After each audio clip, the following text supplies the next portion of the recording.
कभी अगर बनना हो तो बाज बनना, लेकिन कभी तोता मत बनना।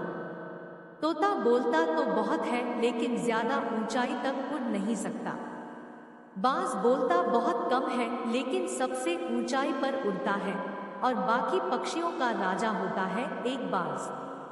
आज मैं आपको 5 ऐसे पॉइंट्स बताऊंगा जो कि हर एक इंसान को बाज से सीखना चाहिए और लाइफ की बहुत बड़ी लर्निंग है इन 5 पॉइंट्स में। एक, बाज की तरह अकेला चलना सीखो। बाज अकेला उड़ता है और बाकी पक्षियों के मुकाबले सबसे ऊंचाई पर उड़ता है। बाज अकेला उड़ेगा लेकिन कभी भी चिड़िया और छोटे पक्षियों के साथ नहीं उड़ेगा। बाज हमेशा या तो बाज के साथ उड़ता है या फिर अकेला उड़ता है। इससे हमें ये सीख मिलती है कि छोटी सोच वालों से हमेशा दूर रहे और अकेले रहो, क्योंकि यही वो समय है जब खुद को जानने का असली मौका मिलता है। 2, बाज की तरह अपनी लक्ष्य पर ध्यान दो। बाज का विजन बहुत ज्यादा क्लियर होता है और बहुत ज्यादा स्ट्रांग होता है।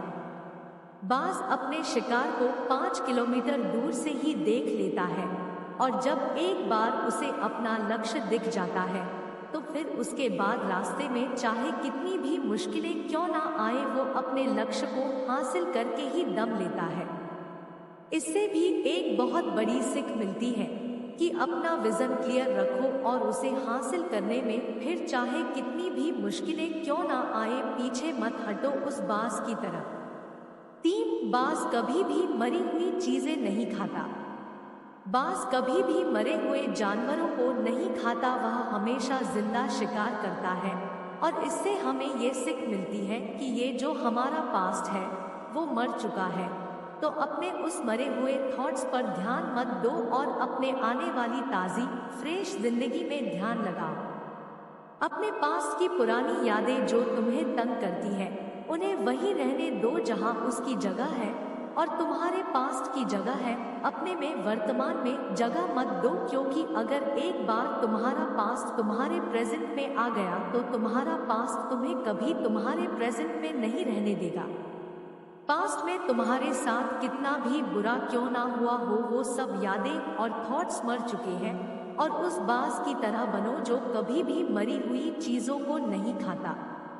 4, मुश्किल समय में डरो नहीं। जब आंधी तूफान आती है जो बाज बहुत ज्यादा एक्साइटेड हो जाता है। जब बारिश होती है जो सारे पक्षी छिप कर बैठ जाते हैं, लेकिन बाज को बहुत मजा आता है। जब तेज हवाएं चलती हैं तो बाज उन हवाओं के सहारे और तेजी से ऊपर की ओर उड़ता है और ऊपर उड़ते उड़ते इतना ऊपर उड़ जाता है कि बादलों से भी ऊपर पहुंच जाता है और इससे भी एक बहुत बड़ी सीख मिलती है कि मुसीबत में भी मजा ढूंढो। और नेपोलियन हिल ने एक बार कहा था कि हर बड़ी चुनौती अपने साथ में एक बहुत बड़ा अवसर लेकर आती है, तो उस बाज की तरह तुम भी अपने अवसर को पहचानो और जिस दिन उन अवसरों को पहचान लिया फिर सारी मुश्किलों तुम्हारे नीचे होंगी और तुम उन मुश्किलों के ऊपर होंगे। 5, कंफर्ट जोन से बाहर निकले। बाज अपने घोंसलों से सॉफ्ट घास को हमेशा निकाल देता है ताकि बाज का जो बच्चा होता है वो उसमें कंफर्टेबल ना हो सकते, क्योंकि अगर वो घोंसले में कंफर्टेबल हो गया तो वह वही रहना पसंद करेगा, लेकिन बाज ऐसा कभी होने नहीं देता। बाज एक पक्षी है और उसे भी एक बात पता है कि कंफर्ट जोन में कोई ग्रोथ नहीं होता है, लेकिन हम तो इंसान हैं ना, और इंसान होने के बावजूद कई सारे लोग इस बात को समझते ही नहीं हैं।